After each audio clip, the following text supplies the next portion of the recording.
குருவின் திருவருளே குலதெய்வத்தின் முழுவருள் என்று எண்ணி என் குருவாக விளங்கிய முனைவர் கி பெருமாள் ஐயா அவர்களின் திருவடியை வணங்கி இந்த கட்டுரையை விளக்குகிறேன்.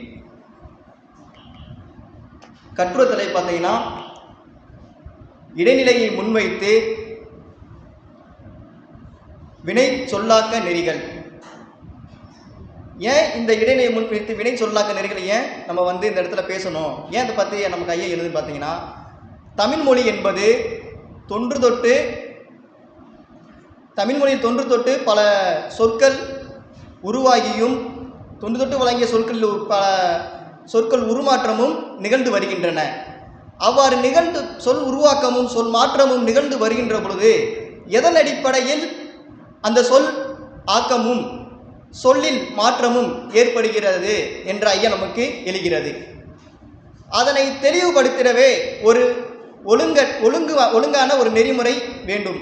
அதற்காக அதை பற்றி கூறுவதே இந்த கட்டுரையின் முதல் நோக்கமாக இருக்கிறது. இடைநிலை என்று பார்த்தால் காலம் காட்டினடையாக இறந்த காலம், நிகழ்காலம், எதிர்காலம் என்ற 3 காலங்கள் சொல்லுகிறது. இந்த கட்டுரையின் நோக்கம் என்னன்னு பார்த்தா, இறந்த காலத்தை இடைநிலை மட்டுமே எடுத்துக்கொள்ளப்படுகிறது. ஆய்வெல்லையாக இறந்த காலம் எடுத்துக்கொள்ளப்படுகிறது.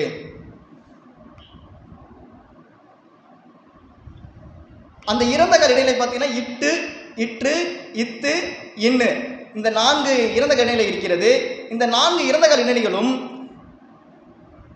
எந்த வினையில் அடித்து இடம்பெறும் என்பது நமக்கு ஐயமிடும். அதை பற்றி தெளிவாக இலக்கணிகள் வரையறை கொடுத்திருக்கேன்னு பார்த்தா மிகவும் குறைவாகவே கொடுத்திருக்கின்றனர். அதிலும் சில இடத்தில் பார்த்தீங்கன்னா நமக்கு ஐயம் ஏற்படுகின்ற இடத்துக்கூடம் அவனுடைய எடுத்துக்காட்டு விளக்க முறைகள் திகழ்கின்றது.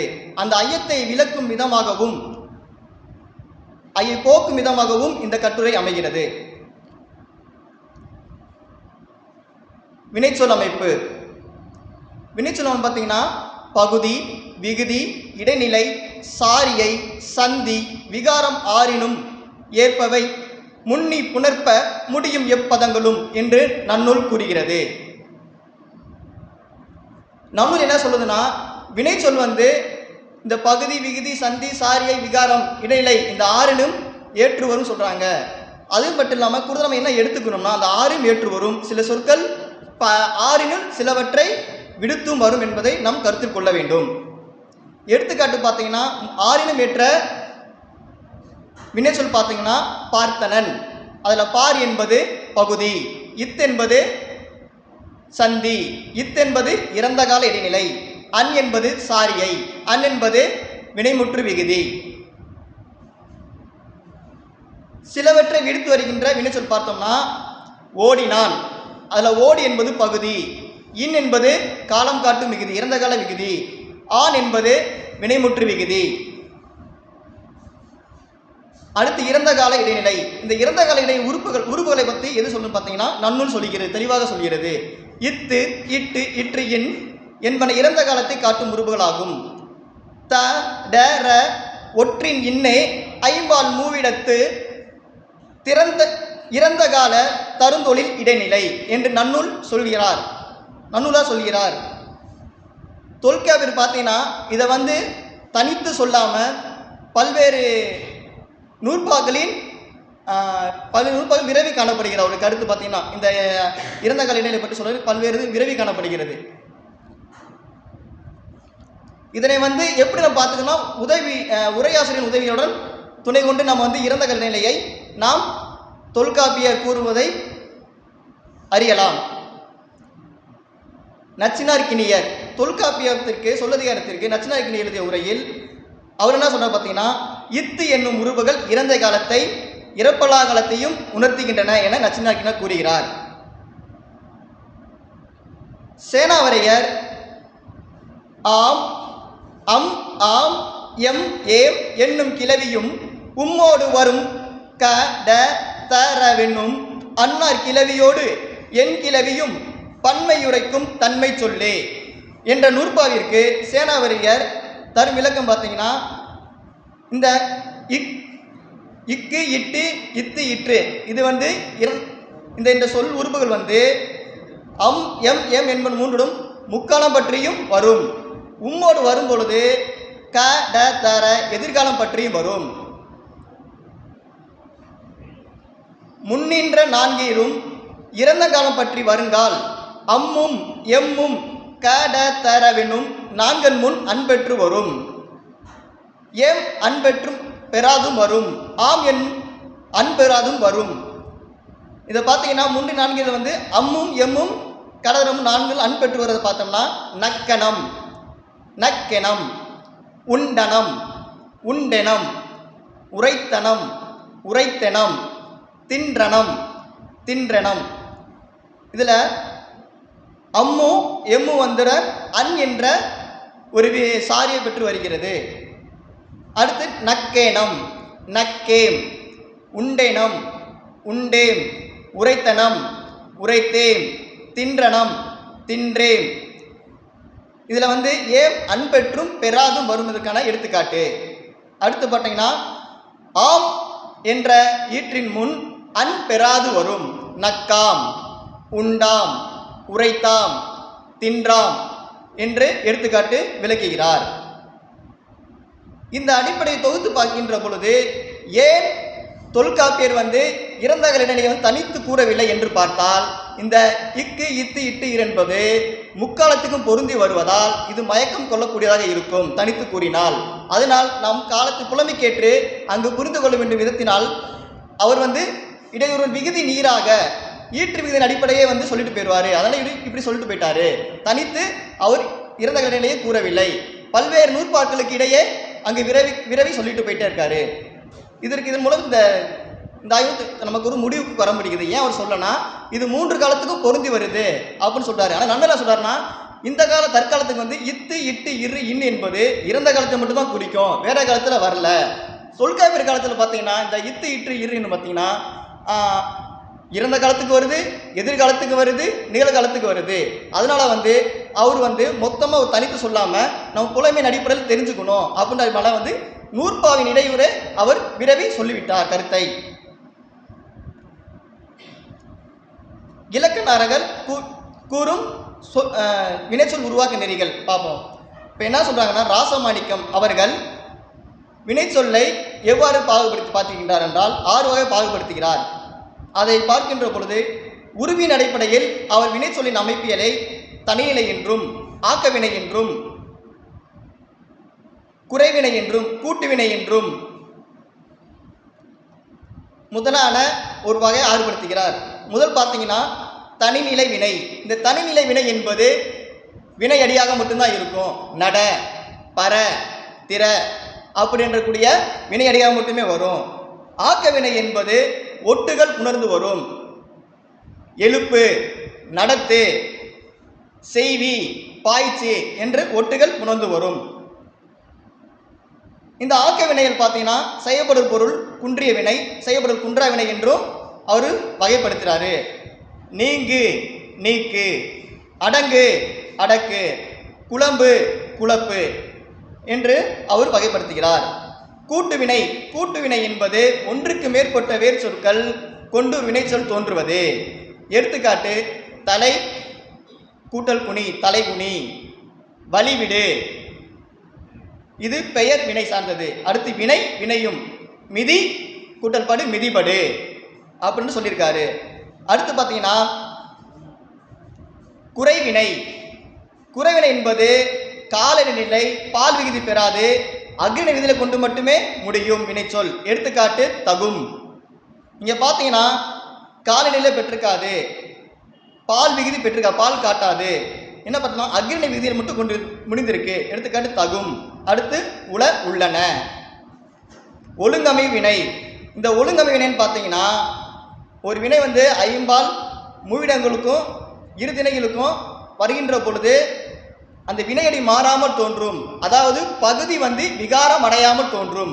எடுத்துக்காட்டு பார்த்தீங்கன்னா பார் என்ற வினை சொல்ல எடுத்தோம் என்றால் பார்த்தேன், பார்த்தோம், பார்த்தாய், பார்த்தது, பார்த்தன. இப்படி மூவிடங்கள் ஐம்பால் இருதனைக்கு ஒப்பிட்டு பார்த்தால் அதில் வந்து அந்த வினை பார் என்ற வினையடையானது விகாரம் அடையாமல் இயல்பாகவே உணர்ந்து வருவது காணலாம். அடுத்து ஒருங்கு அமைவில்லா வினை. இந்த ஒருங்கு அமைவில்லா வினை என்பது பார்த்தீங்கன்னா பகுதி விகாரம் அடைவது.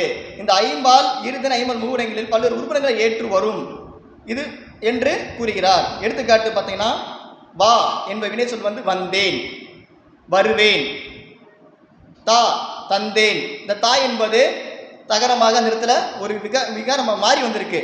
தா என்பது தாவாக குறியில் எடுத்தா வந்திருக்கு.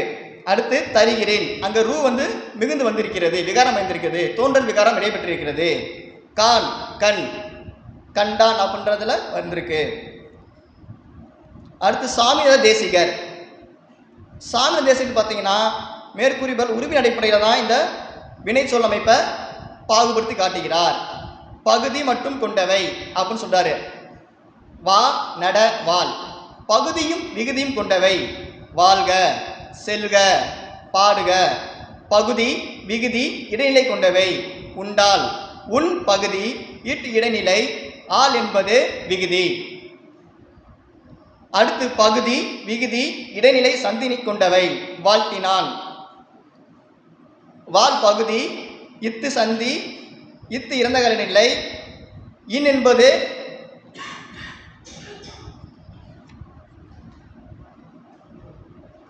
சாரியை வரும். ஆண் என்பது பார்த்தீங்கன்னா பகுதியாக விகுதியாக வரும். அடுத்து பகுதி விகுதி இடைநிலை சாரியை கொண்டவை. உண்டனன் உன் என்பது பகுதி, இட் என்பது இறந்த கால நிலை, அன் என்பது சாரியை, அன் என்பது விகுதி. உண்டனன் என்று வரும். அடுத்து பகுதி விகுதி இடைநிலை சந்தி சாரியை கொண்டவை. பார்த்தான், இதுல ஆறுமே வந்திருக்கும். பார் என்பது பகுதி, இத்து என்பது சந்தி, இத்து என்பது வந்து இறந்த கடநிலை, அன் என்பது சாரியை, அன் என்பது விகுதியாக வரும். அடுத்து கிரால். கிரால் என்பவர் வந்து ஒரு மேலை நாட்டு அறிஞர், மொழியில் சார்ந்த ஒரு அறிஞர். அவருனா பார்த்தீங்கன்னா மெல்வினை, இடைவினை, வல்வினை என்று மூன்றாக பாகுபடுத்துகிறார். வினை அமைப்புகளை வினையின் அமைப்பியலை எப்பாடு பாடுபடுத்தின்றால் ஒழிப்பு முறையின் அடிப்படையில் மெல்லினமாகவும் மெல்வினையாகவும் வல்வினையாகவும் இடைவினையாகவும் பாகுபடுத்தி காட்டுகிறார். இந்த மேற்கூறிய இந்த மூவர்களும் பார்த்தீங்கன்னா அவங்க வந்து இயல்பாக பகுதியையும் விகுதியையும் அதுக்கப்புறம் இடைநிலை விகாரம் இதன் அடிப்படையில் வந்து வினை அமைப்புகளை வினை சொல்லி அமைப்புகளை விலக்கியுள்ளனர். ஆனால் பொற்கோவும் அகத்திலிங்கம் ஐயா அவர்கள் மட்டும்தான் வினைச்சொல் வந்து இறந்த கால இடைநிலையை எந்த வினை ஏற்கும் என்பதை தெளிவாக காட்டுகின்றனர். அதை பின்வருமாறு பார்க்கலாம். பொற்கோவர்கள் என்ன சொல்றாங்கன்னா யகர ஈரை அடுத்து இத்து வரும். யகர ஈராவுடைய சொல்லும் அடுத்து பார்த்தீங்கன்னா இத்தென்ற இறந்த கால ஏற்கும். அப்படின்னா செய்தான், செய் என்பது வினையடி, அங்க இத்து என்பது இறந்த கால இடைநிலை, ஆன்பது வினைமுற்று விகுதி. அப்ப செய்தான். இகர ஈரை உடைய வந்து இத்து தான் ஏற்கும். எடுத்துக்காட்டு படித்தான். படி என்பது இகர ஈற்றுடைய வினையடி, அதுல இத்து என்ற இறந்த கடலை ஏற்று வருகிறது. இகர ஈறு இந்து இத்தையும் ஏற்கும் அப்படின்னு சொல்றாருங்க. நம்ம இந்த வந்து சந்தியா பிரிப்போம், அவங்க இந்த இத்து என்பது அது ஒரு உருபாவை எடுத்துக்கிட்டாங்க, அது ஒரு ஒற்ற உருபு அப்படின்னு எடுத்துக்கிட்டாங்க. பணிந்தான். அதே மாதிரி உகர ஈறு இன் பெற்று வரும். ஓடு என்ற இகர ஈரை உடைய வினையடி வந்து இன் என்கின்ற இடைநிலையை இறந்த கடலையை மட்டும் ஏற்று வருகிறது சொல்றாங்க. அடுத்து இகர ஈறு, இகரத்தை ஈரா உடைய வினையடி வந்து பார்த்தீங்கன்னா இட்டு இற்று, இந்த இரட்டி ஒற்று இரட்டித்தும் வரும். விடு என்பது இது உகரம் வருமா, தவறாக இருக்குது. உகர ஈறு வரும், இகர வராது, உகர ஈறு. விடு அப்படி விடு பெரு.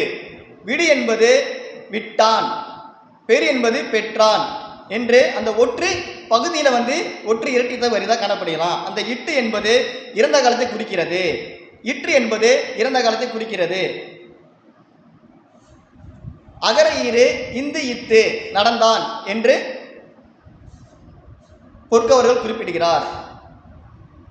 முனைவர் அகத்திலிங்கம் அவர்கள் உகர ஈற்று உடைய இணையடிகள் இத்து இத்து இத்து இன் ஆகிய இறந்த கால உறுப்புகளை ஏற்றும் என்று ஒரு நெறிமுறையை நமக்கு வழங்குகிறார். இவர் எதன் அடிப்படையில் வழங்கினார் பார்த்தீங்கன்னா வினையடிகளை ஈரசை சொற்கள், மூவசை சொற்கள், நான்கசை சொற்கள் என்று பாகுபடுத்தி இறந்த நிலையை ஏற்கும் வினையாக நெறிப்படுத்தியுள்ளார். உழு இது உகர ஈருடைய ஒரு வினையடி. அதோடைய இத்து மிகுந்து வர காணப்படுகிறது. உழுதான். உழு என்பது வினையடி பகுதி, இத்து என்பது இறந்த கால நிலை, ஆண் என்பது வினைமுற்று. கொடு என்பது பகுதி, உகரத்து ஈராவுடைய வினையடி. இத்து என்பது சந்தி, இத்து என்பது இறந்த கால இடைநிலை, ஆண் என்பது வினைமுற்று விகுதி. ஆட்டு என்பது பகுதி, இன் என்பது இறந்த கால இடைநிலை, ஆண் என்பது வினைமுற்று விகுதி. ஊற்றினான். ஊற்று என்பது பகுதி, இன் என்பது இறந்த கால இடைநிலை, ஆண் என்பது வினைமுற்று விகுதி. இவ்வாறு அவர் உகர்த்தின சொல்கள் இத்து, இன் இந்த இறந்த கால இடைநிலை உறுப்புகளை ஏற்று வரும் மட்டும் சொல்லியிருக்காரு. ஆனால் இது நமக்கு ஒரு எல்லாமே உகரம் இருக்குது. இந்த உகரம் எல்லா சொல்லும் உகரம் முடிந்து வருகிறது. அது உகர வரும் இடத்துல எந்த இடத்துல இத்து வரும், எந்த இடத்துல இன்னு வரும் என்பதை ஒரு தெளிவான நெறிமுறை அங்கு சுட்டி காட்டப்படவில்லை.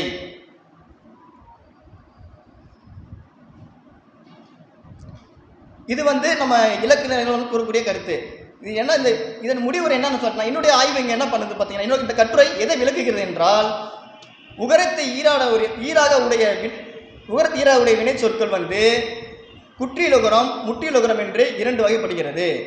முற்றியலுகர சொல் முன் இன் இறந்த காலை ஏற்கும். குற்றியலுகர சொல் முன் இன் இறந்த காலத்தை ஏற்கும். முற்றியலுகர சொல் முன் இத்து தான் வரும். அந்த ஒரு சில இடத்துல இற்றும் சிறுபான்மையாக வரும் என்பதை ஆய்வு முடிவுகளாக சொல்லியிருக்கேன்.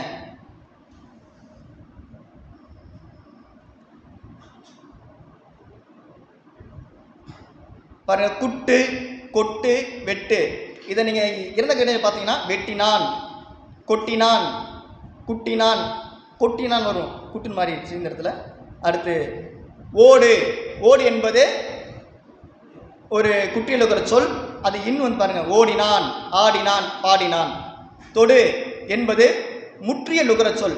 முற்றியலுகர சொல் பார்த்தீங்கன்னா இத்து தான் வரும்.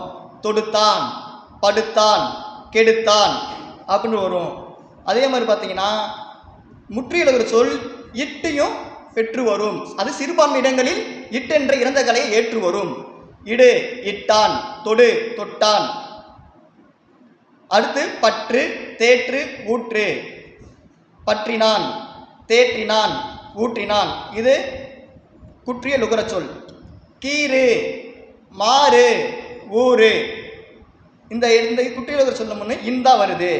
மறு, வரு. மறு என்பது முற்றியலுகர சொல். மறுத்தான், வருத்தான். அடுத்து பெரு என்பது முற்றியலுகர சொல். பெருமாடி இற்றும் முற்றியலுகர சொல் இற்று என்ற இறந்த கால இடைநிலையும் பெற்று வரும். அது சிறுபான்மை இடத்துல வரும். இந்த இட்டு என்பது சிறுபான்மையாக வரும். இத்து என்பது பெரும்பான்மையாக மிகுந்து வரும். அதனால்தான் பெரு என்பது பெற்றான். அடுத்து சிக்கு, முக்கு, நக்கு. சிக்கினான், முக்கினான், நக்கினான். இப்போ பகு என்பது பார்த்தீங்கன்னா முற்றியலுகரம். அதில் பார்த்தீங்கன்னா இத்து தான் வரும். பகுத்தான், வகுத்தான் அப்படின்னு வரும்.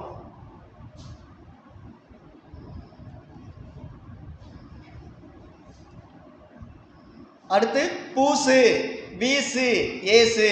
பூசினான், வீசினான், ஏசினான். பாய்ச்சு, அதாவது பாய்ச்சு என்று சொல்லுவாங்க. இது பாய்ச்சு என்று இது பேச்சு வழக்கு வந்துருச்சு. பாய்ச்சு, பாய்ச்சினான். அஞ்சு, அஞ்சினான்.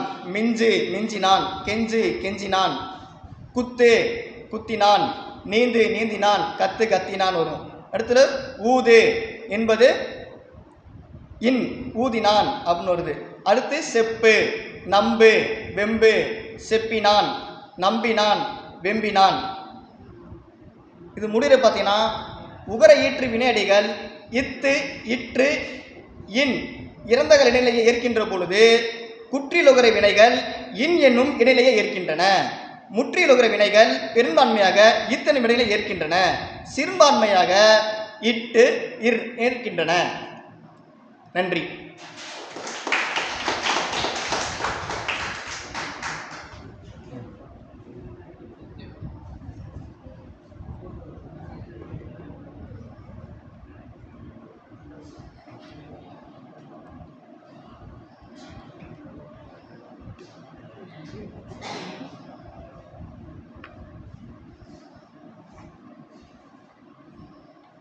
நல்லா இருந்தது அஜித். ரொம்ப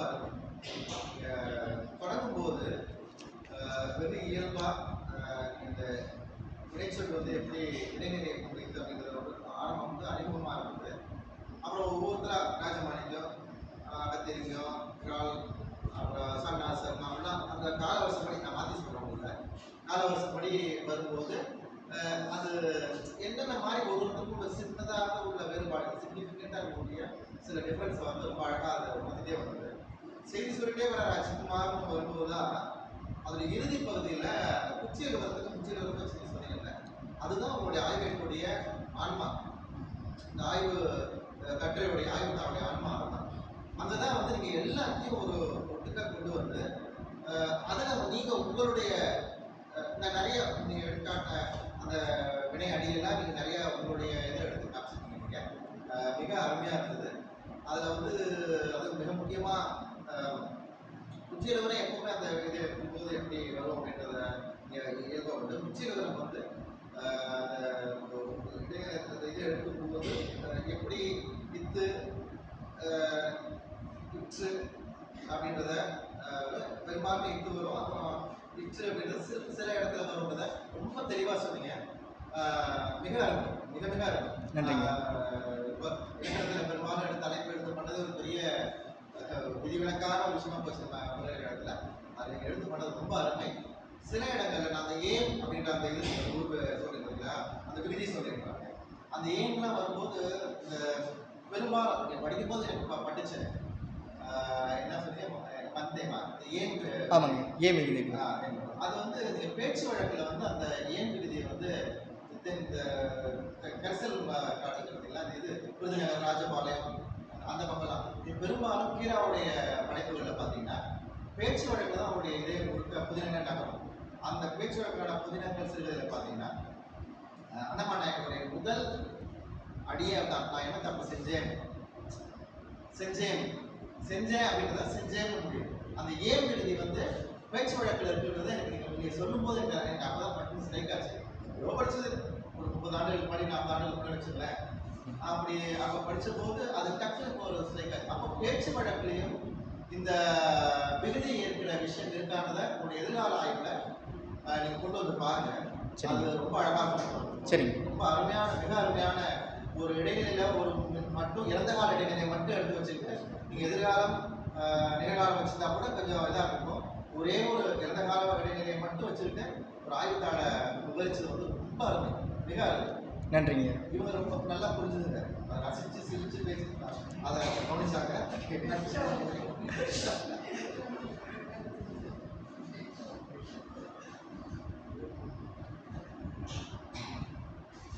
நண்பர்களுக்கு சொன்ன மாதிரி இலக்கணத்தில் வந்து நம்ம பெரும்பாலும் ஆய்வுகள் வந்து அங்கங்கள் நம்ம பெரும்பாலும் நம்ம எப்படி மற்ற துறையில் வந்து கணிதத்தை தவிர்க்கிறோமோ அதே மாதிரி தமிழில் இலக்கணத்தை வந்து நம்ம வந்து தவிர்க்கிறோம். தமிழ் நம்ம படிக்கக்கூடிய நம்ம இப்போ நீங்கள் இந்த இடைநிலையை வந்து இருந்தால இடைநிலையை மட்டும்தான் எடுத்துருக்கீங்க. இந்த 4 எடுத்துருக்கீங்க. இறந்தால இடைநிலையிலேயே காலம் காட்டாத இடைநிலை இருக்குது. அது முக்காலத்துமே இருக்குது. அது வந்து பெயர் இடைநிலை அப்படின்னு சொல்கிறோம். அது இந்த அறிஞன், இளைஞன், கட்டு வச்சு, வளைச்சி, இந்த இச்சு, இந்த இஞ்சி இதெல்லாம் வந்து கொஞ்சம் குறிப்பிட்டிருந்தா கொஞ்சம் கூடுதலாக நல்லா இருக்கும். கட்டே ஆகும்போது அதை வந்து குறிப்பிட்டிருக்கேன். இல்லை, இது நீங்கள் சொல்கிறது சார் ஏற்றுக்கிறேன். அதை என்ன சொன்னீங்க? அது பெயர் இடைநிலை. நான் சொல்கிறது வினை தான் சொல்லியிருக்கீங்கய்யா. அது வினையை மட்டும் தான் நீ சொல்கிறது வினையை சொல்லியிருக்கேன். வினையை மட்டும் சொல்லியிருக்கீங்கய்யா. ஆமாங்கய்யா, அது வினை சொல் உருவாக்கம் சொல்லியிருக்கேன். பெயர் சொல் உருவாக்கம் சொன்னால் கண்டிப்பாக அதையும் பார்த்துருக்கலாம், அதையும் குறிப்பிட்டிருக்கலாம். நீங்கள் சொல்கிற மாதிரி கூடுதலாக சொன்னால் கூட இங்கே மயக்கம் ஏற்பட்டுரும். இலக்கணம் என்பது ஏற்கனவே ஒரு மயக்கத்தை ஏற்படுத்தக்கூடியதாக இருக்கும். இதை நீங்கள் இப்படி கொண்டு மிங் பண்ணோம்னா அவங்க வந்து தவறாக புரிஞ்சுக்கலாம். இந்த இடத்துல அறிஞன் என்று சொல்லும்போது அப்போ இங்கே வினை சொல்லிட்டு எதுக்கு தேவையில்லாம் பெயர் சொல்ல வராங்க, அப்போ நமக்கு ஒரு மயக்கத்தை ஏற்பட்டுரும். அதனால தாங்கய்யா. சரிங்க. நம்ம வந்து இது வந்து நம்ம வந்து இருந்தால் இல்லைன்னு சொல்கிறோம். இப்போ ஒரு பேச்சு வழக்கில் தான் அந்த இது வந்து பொருந்துமா, செஞ்சோம் நம்ம சொல்கிறோம். அப்போ அந்த இடத்துல வந்து பொருந்துமா, பேச்சு வழக்குக்கு பொருந்துமா, இடைநிலைக்கு பொருந்துமா? இடையிலையாங்க என்ன சொன்னீங்க? எழுத்து வழக்குக்கு செய்தோம் அப்படின்னா நமக்கு வந்து நீங்கள் சொல்கிற மாதிரி இது வந்து நமக்கு வந்து வந்துடுது. சரிங்க. எழுத்து வழக்குக்கு ஓகே இடைநிலை. பேச்சு வழக்குக்கு செஞ்சோம் அப்படின்னு சொன்னால் அது வந்து இடைநிலை வந்து வருமா வராதா? வருங்கய்யா. செஞ்சோம் இவ் வருது இல்லைங்கய்யா. இவ் என்பது என்னதுங்கய்யா? எதிர்கால இடைநிலை. இடைநிலை அப்போ செஞ்சோம் செஞ்சோம்னா செஞ்சு முடிச்சிட்டோம், அவ்வளோதான் செஞ்சோம். இப்போ இது எப்படி நம்ம இப்போ எடுக்க போகிறோம்? சில இடத்துல அது வந்து ஏற்றுங்க, சில இடத்துல வரதில்லை. இடைநிலையில் வந்து பொதுவாக வந்து சில இடத்துல வராது. இப்போ வந்து வருக அப்படின்னு இருக்கு. வருகை என்பது என்னது? வினைமுறை நிலைமுற்று. ஆனால் அது எதில் நிகழும்? வருகை என்பது நிகழ்காலத்தில் நிகழும். வருக என்றும், வருகனா நிகழ்காலம் சொல்லக்கூடிய வருகனா இங்கே தற்போது நடக்கக்கூடியது வருக அப்படின்னு சொல்லுவோம். நாளைய முதல்வரே வருக அப்படின்றாங்க. நிகழ்காலத்தில் வந்து நாளைய நாளைய முதல்வரே வருக நிகழ்காலத்துக்கு தான் வரும். நாளைய முதல்வர் என்பது எதிர்காலம். வருகை என்பது நிகழ்காலத்தை சொல்றீங்க. வரலையா, வரவேற்க போறவரால நான் வருகன்னு சொல்றேன். வருக அப்படின்னு நான் சொல்றேன். இன்னைக்கு வர நாளைக்கு அன்னைக்கு நீங்க சொல்ற நாளை என்பது எதிர்காலம். ஆனா வருகை என்பது நிகழ்காலத்தை குறிக்குதுங்கய்யா. நாளைய பேராசிரியரே பேசுங்க.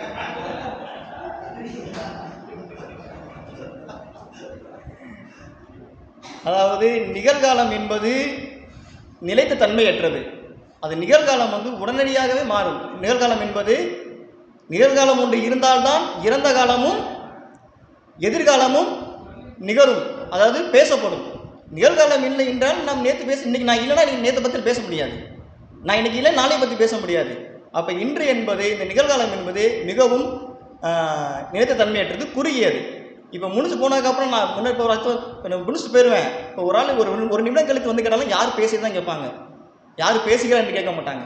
அப்போ என்பது இப்போ நான் பேச நிகழ்காலம் சட்டென்று மாறிவிடும், இறந்த காலம் மாறிவிடும். புரியுதுங்களா? நிகழ்காலம் என்பது நிலைத்த தன்மையற்றது, மிகக்குரியது என்பதை உறுதியாக குறிக்கிறேன். என்னங்கய்யா? காலம் 3 தாங்கய்யா. இல்லைங்க, இறப்பல காலம் இறப்பலன்னா இப்போ 2 காலம் இருக்குங்க. எதிரும் வரும் நிகழும் வருமாங்கய்யா. ரொம்ப மகிழ்ச்சியாக இருக்கு பார்க்கும்போது.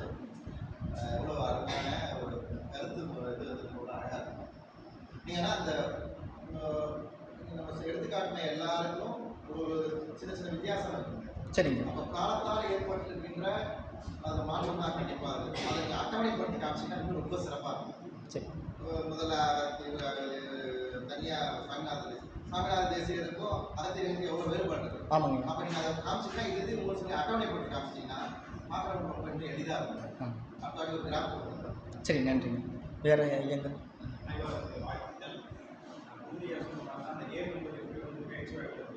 அதே மாதிரி குறுமொழி உச்சரிப்பு கேள்வியா என்று சொன்னா இன்னைக்கு வழக்கத்தில் கேள்வியா கேள்வியா அப்படின்னு சொல்லா வந்து வழக்கத்தில் பையன் சொல்லுவாரு. அப்போ இலக்கணங்கள் வந்து வழக்கு நம்ம பேச்சு இலக்கணம் வந்து மொழியாளர்கள் தான் அந்த பேச்சு இலக்கணத்துக்கான வரையறைகளை வந்து கவனப்படுத்துறாங்க. மொழியாளர்கள் எழுத்திலக்கணத்தை காட்டிலும் அவங்களுக்கு முதன்மையாக வந்து பேச்சு இலக்கணத்தை பார்க்கிற ஒரு தன்மை ஒரு இருக்கிறாங்க. டாக்டர் பொற்கோ அகத்திலிங்கம் இந்த மரபுல வந்த பெரும் இலக்கணிகள் என்ன சொல்றாங்க அப்படின்னா, இதுவரை பார்த்த அதாவது எல்லாருக்கும் நன்கு தெரிந்ததாக இருக்கக்கூடிய வினை குறிப்புகள் அல்லது இலக்கண விதிகள் அவை இன்னும் நல்லா ஆராயப்பட வேண்டும் என்ற ஒரு எண்ணம் கொண்டாங்க. டாக்டர் பொற்கோவா இருக்கட்டும், டாக்டர் அகத்திலிங்கமாக இருக்கட்டும், அதுக்கடுத்து வந்த ராசமாணிக்கமாக இருக்கிறது. உதாரணமா அன்மொழி தொகையும் ஆகுபேரும் ஒன்று அல்ல வேற வேற அந்த இலக்கணத்திற்குள்ள நுண்ணிய ஆராய்ச்சி பண்றாங்க. அதனுடைய தொடர்ச்சியில பொற்கோக்கு அடுத்து அகத்திலிங்கம் ஐயா இருந்தாரு. அந்த அகத்திலிங்கம் ஐயோட முடிவாக தான் வந்து நீங்க அந்த அந்த புகழையிட்டு வினையடிகளை எதிர்த்து இத்து வரும் இன்னும் வரும் என்ற அந்த கோட்பாடுகளை நான் பார்க்கிறேன். அதுக்கடுத்து நீங்க அகத்திலிங்கத்துக்கு அடுத்து ஒரு மாறுபட்ட கருத்தா முற்றிலுகரத்தை அடுத்து இன்னும் முற்றிலுகர எழுத்து எடுத்து இத்து பெரும்பான்மையாகவும் இட்டு இன்னும் சிறுபான்மையாக வரும்னு சொன்னது ஒரு நல்ல ஆய்வு முடிவாக இருக்கு. அதுக்கு முதல்ல வாழ்த்துக்கள். என்னுடைய கேள்வி என்ன அப்படின்னா, அந்த இடைநிலைகள் வந்து மெல்லிடையினம் பல்லிடையினம் மொழியாளர்கள் சொல்றாங்க இல்லையா, அதுக்கான சாத்தியக்கூறுகள் நம்ம இலக்கண நூல்கள் இருக்கா? ஒண்ணு, அவர்கள் பார்க்கிற பார்வையில் இதுகாலம் தமிழ்ல யாரெல்லாம் பார்த்துருக்கிறாங்களா? இல்லை இனி வரும் ஆய்வாளர்கள் அந்த மெல்லிடையினம் அந்த மெல்லிடைகளை பல்லிடைகளை இந்த மாதிரி எழுத்துக்களை இனிவரும் காலங்களில் ஆய்வாளர்கள் எப்படி பார்க்கலாம்? இப்போ பார்த்தீங்கன்னா, இப்போ மொழியியல் படித்தவங்க வந்து நம்முடைய தமிழ் இலக்கணத்துக்கு கொஞ்சம் மாறுபட்டு தான் இருப்பாங்க, மரபு இலக்கத்துக்கு கொஞ்சம் மாறுபட்டு இருப்பாங்க. அப்படி பார்க்கின்ற பொழுது இப்போ நீங்கள் இதிலே பார்க்கலாம், எடுத்துக்காட்டு பார்த்தீங்கன்னா அவங்க ஒரு வினை அமைப்பு பார்த்தா அவங்க பகுதி, விகுதி, விகாரம் இதன் அடிப்படையிலே போயிடுவாங்க. எப்படி தொல்காப்பியர் வந்து இறந்த கால இடைநிலையை வந்து விகுதி ஈட்டின் ஊறாவே சொன்னாரோ அதுபோல் இவங்க நல்லா என்னதான் நம்ம சொல்லுவோம், மொழியிலாக வந்து ஒரு சொல்ல உடச்சி பேசுவாங்க சொல்லுவோம், அப்படி பார்ப்போம். ஆனால் அது பார்த்தீங்கன்னா அந்த இடத்துல வந்து ராசமாணிக்க ஐயாவோ அதே மாதிரி சாமிய தேசிகர் அதுக்கப்புறம் கிரார் அவங்களாம் பார்த்தா ஒரு மேம்போக்காக தான் சொல்லிட்டு போயிட்டாங்க. இதெல்லாம் இந்த உறுப்பு வரும், இதெல்லாம் இந்த உறுப்புகள் அப்படின்னு சொல்லிட்டாங்க தவிர இந்த உறுப்பு இதை தான் ஏற்கும், இந்த உறுப்பு இதை எடுத்து தான் வரும் அப்படின்றவங்க தெளிவாக சொல்லலை. பின் வந்த நம்ம அகத்திலிங்க ஐயாவும் பொற்காயாவும் தான் அந்த இறந்த நிலை எப்படி எதனால் இது ஏற்குது அப்படின்னு சொல்லி ஒரு நெறிமுறையை கொடுக்குறாங்க. அது மாதிரி இப்போ பார்த்தீங்கன்னா நம்ம இந்த மெல்வினை, வல்வினை, இடைவினை என்பது ஒரு எல்லா பார்க்கிறது 4 புத்தகங்களை வாசித்துட்டேன் அந்த மெல்வினை இடைவினைக்காகவே. ஆனால் வந்து சரியான விளக்கம் அதில் கொஞ்சம் கொடுக்கல. என்ன மெல்வினை என்றால் என்ன விளக்கம் தரல அவங்க. ஆனால் ஒரு சில குறிப்பு கொடுத்தாங்க. மெல்வினை என்பது ஒளி குறிப்பு அப்படின்னு சொன்னாங்க. ஒளி குறிப்புனா அந்த ஒலிக்கின்ற அந்த தன்மையை வச்சு ஒலிக்கின்ற தன்மையை வச்சு வந்து மெல்வினையாகவும் வல்வினையாகவும் இடைவினையாகவும் சொல்கிறாங்க. அது குறித்த ஒரு தெளிவான புரிதல் வந்து அந்த இதில் வந்து விளக்கப்படலை. பிற்காலத்தில் வரக்கூடிய அந்த அந்த மயக்கத்தின் காரணமாக தான் நம்ம வந்து இந்த இலக்கணத்தையும் மொழியினையும் வந்து கொஞ்சம் மாறுபட்டு இது மாதிரிலாம் இருக்குது. அது கொஞ்சம் தடை இருக்குது. 2 பேரும் புரிஞ்சு பண்ணிட்டோம்னா அதில் இதாக இருக்கும். ஆமாம்மா,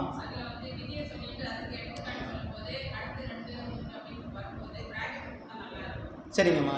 இல்லை சரிங்கம்மா, சொல்லுங்கம்மா.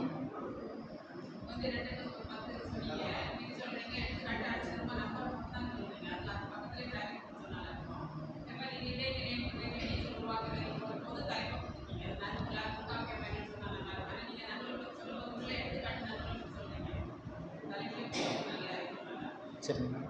அதாவது இது சொன்ன பார்த்தீங்கன்னா இந்த வினைச்சொல் உருவாக்குறது வந்து அந்த தொன்மைய காலத்துக்கு வந்து தொல்காப்பியர் நிறைய சொல்லிட்டாருங்கம்மா. நான் இப்போ தற்காலத்தை பற்றி தான் பேசுகிறேன். தற்காலத்தில் சொன்னாலும் கூட நன்னூலை சொன்னாலும் நன்னூலை வந்து தொல்காப்பியர் கருத்துக்களை பலவற்றை ஏற்று தான் அவரும் அந்த அமைப்பை சொல்கிறாருங்கம்மா.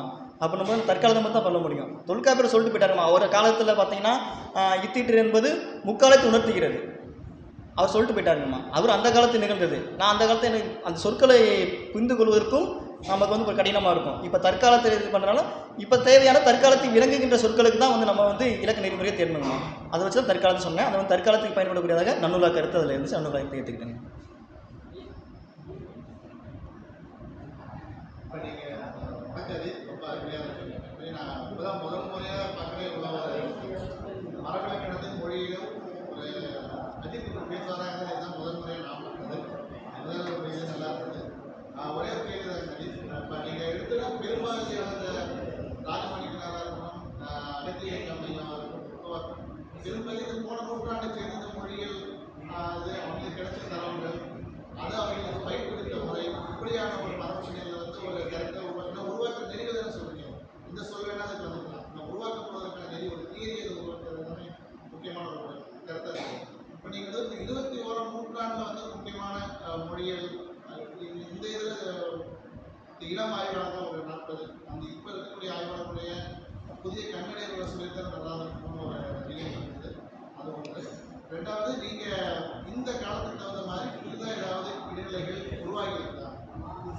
கொரோனாவுக்கு அப்புறமா இருக்கணும், ஒரு இப்படியான ஒரு பன்மொழிக்கு உருவாகக்கூடிய அந்த தொழில்நுட்பம் சார்ந்து மொழிகள் எல்லாமே வளர்ச்சிக்கு வந்து புதிதாக ஏதாவது இடைநிலைகள் உருவாக்குற மாதிரி நீங்கள் இல்லை அந்த மாதிரி தெரியல. ஏன்னா அவர் இக்குன்ற ஒரு இடையிலே சொல்கிறாரு. தொல்காப்பியரே சொல்லிட்டாரு இக்குன்ற இறந்தகால நிலை. இப்போ நக்கு நம்ம பிரித்து பார்த்தா நகு என்பது தான் அடிச்சொல். நகு அதை தான் அந்த வந்து பகுதி விகாரமாக இருந்து இக்குன்ற இறந்தகால நிலை அங்கே பெறுகிறது. அதுவும் இப்போ தற்காலத்து ஒரு சில இடத்துல வந்து இக்கு இடைபெறும்னு நான் நினைக்கிறேன். நான் கொஞ்சம் பார்க்குறேன். அது இதை நான் இது ஆய்வு எடுத்து நான் அடுத்த கட்டுரை செய்யும்போது இது கொஞ்சம் ஆய்வு செய்கிறேன். இனிமேல் அது அச்சை கூட மாற்ற முடியாது. யாரும் இப்போ இன்னைக்கு வந்து புதுசாக ஆய்வாளர்கள் வந்து மாற்றினாங்க. ஒரு அச்சையோட மாற்ற விட மாட்டாங்க. ஏன்னா அது இனிமேல் அதை மாற்றக்கூடாது செய்ய முடியாது. அவரை ப்ரொப்போஸ் செஞ்சால்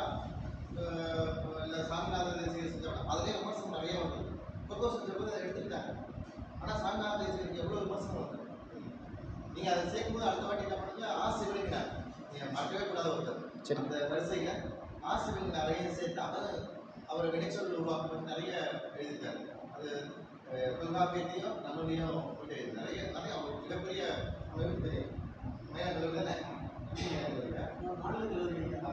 மயிலாடுதுறையில் படிச்சுட்டு ஆசை விழுங்கினார் நல்லா தெரியும். அப்படி அதை ஒப்பிட்டு பார்த்தீங்கன்னா உங்களுக்கு கூடுதல் செய்தி கிடைக்கும். அதான் இனிமேல் தமிழ் நம்ம கை வைக்கிறதுக்கான வேலையை விட மாட்டாங்க. மாற்றம் பண்ணணும் தான் ஆசைதான் நான் பண்ண விட மாட்டாங்க. 21ஆம் நூற்றாண்டு நினைச்சு விட பார்க்காதீங்க. கேள்வி அவங்களுக்கான இல்லையா உங்களுக்கு கேள்வியா செம்மியா ஆண்மையா சொன்னாங்க கேள்வியான அந்த பேச்சோடு தான் வந்து கேள்வியாக மாறா. எனக்கு வந்து நல்ல ஒரு ஆசான் வந்து பூவைப்பா அவர் எது சொன்னாலும் சொல்லாமையா ஆசான் சொன்னால் சரிதான். யார் சொன்னாலும் பொருள் குரு மாதா பிதா குரு கேள்வியா தான் வந்து ஞானம் ஆகுதுன்னா ஐயாவுடைய ஒரு மொழியை நீடிச்ச அந்த ஐயா எப்படி சொல்லியிருக்காங்க முக்கிய நிகழ்ச்சிக்கு நம்ம அந்த இடத்துல அதை எடுத்துக்காட்ட அப்படி சொல்லுவாங்க. ஆனால் வந்து ஐயா சொல்றது வந்து பேச்சு வழக்கு எழுத்து வழக்கு அந்த முதல் அந்த தொல்காப்பிய காலத்திலேயோ எங்கேயோ பார்த்தீங்கன்னா பெரிய இடைவெளி இல்லாத காலத்தில் இது வந்து இந்த இலக்கணம் படைக்கப்பட்டிருக்கு. இன்னைக்கு தான் நம்ம பேச்சு வழக்கு ரொம்பவும் தள்ளி போயிடுச்சு, எழுத்து வழக்கில் தள்ளி போயிடுச்சு. அப்படியான சூழ்நிலையில இப்படி இருந்திருக்கலாம் அப்படின்னு ஐயாவுடைய கருத்து. அவர் இப்படித்தானே சொல்லலை, இப்படி இன்னும் நாளைக்கு சொல்ற விஷயம் சொல்றாங்க. இருந்திருக்கலாம் வந்துக்கலாம்னு பண்ணிக்கூடாது. எப்பவுமே ஆய்வுடைய தொடக்கத்திலேயே இருந்துக்கலாம் சொல்லுவோம். ஆய்வுடைய நிலைநிலை பார்த்தீங்கன்னா இப்படிதான் சொல்லுவோம். அவர் சொன்னது வந்து இடைநிலைன்றது நமக்கு தெரியும். பகுதிக்கு விகுதிக்கு நடுவில் தான் இடைநிலை. இப்போ கேள்வியான்னு சொல்லிட்டா ஒன்றுன்றது உங்களுக்கு விகுதி வருது, பேச்சு விகுதி வருது. விகுதிக்கு அப்புறம் எப்படி நீங்கள் வந்து இடைநிலை பயன்படுத்தணும்? சொல்றாங்கன்னா மியா மதி என்பதெல்லாம் முன்னிலை மதி அப்படின்னா கேட்பாயாக அப்படிதான் பொருட்பட வருது இல்லையா. கேள் முதல் மியா என்பதுதான் கேள்வியே ஆயிடுது. இவர் என்ன சொல்றாங்க ஐயான்னு சொல்றாரு. நம்ம பேசும்போது யாரும் வந்து திருநெல்வேலி செய்யல ஐயா பாருங்கள் ஐயா அமருங்கள் ஐயா பேசுறீங்கன்னா சொல்றாரு. ஐயா போயா தான் சொல்றாங்க. ஐயா தான் மியா இல்ல, மியா தான் ஐயாவை நீங்க புரிஞ்சுக்கிட்டீங்க அவ்வளவுதான். கேள்வியா என்ற அந்த சொல் தான் இன்றைக்கு வட்டார வழக்கில் கேள்வியாவா இருக்கிறது அப்படின்றத இப்போ வந்து ஒரு அண்மை காலத்துல இலக்கண ஆராய்ச்சி கூப்பிட்டு என்ன ஆகிட்டு கேட்டீங்கன்னா மிக முக்கியமான வகையில் வழக்கு மொழி அடிப்படையில் ஆராய்வு எல்லாருமே என்ன பண்ணாங்கன்னா பேச்சு வழக்கு எழுத்து வழக்கு அதிகாலத்தில் இப்படிதான் அந்த ஒரு உணர்வை பற்றி பார்க்கறாங்க. இப்போ ஒரு போகுது அது சரியில்லையானது ஆய்வுடைய போகக்கூடிய முடிவு தான் வரும். நம்ம காசி போயிட்டு கடைசியில் வந்து ராமேஸ்வரம் தான் முடிக்கிறோம். காசியில் தொடங்கினோம் அப்போதான் ராமேஸ்வரத்தில் முடியும் போது தான் அவங்க அது வந்து என்னன்னு தெரியுங்க.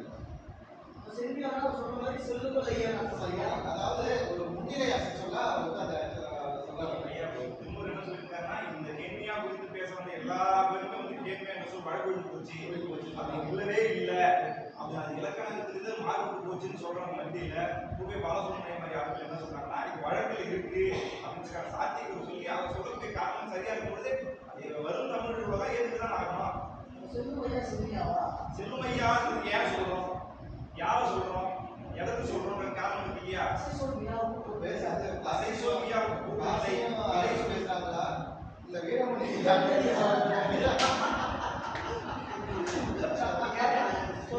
ரெண்டு பேருக்கு ரெண்டு பெரிய மதுநர்கள் எடுத்துக்கிறாங்க அவங்க ஆய்வாளர்களாக. ஆனா உண்மையிலேயே ஆரோக்கியமான வாதம் பேசும்போது ஆரோக்கியம் ஆசையா இருக்கு. இப்படிலாம் இப்படி இருக்குமா அப்படி மாறி இருக்குமா அப்படின்னு கேட்கறது மிக அருமையான ஒரு விஷயம். எப்படி யாழ்ப்பாணம் வந்து எப்படி மாறி எப்படி போக்குல வளர்ச்சி அடைஞ்சிருக்கு உண்மையிலே ஒரு நல்ல எடுத்துக்காட்டு. இப்படி நம்ம பாராட்டு. ஆனா இது ரெண்டு பேருமே நீங்க ஒரு இதாக ஒரு ஆய்வு பண்ணுங்க. நம்ம விவாதக்கிழமை மற்றவங்க எதிராக ஆய்வு சமைச்சுக்கிறாங்க எதிராக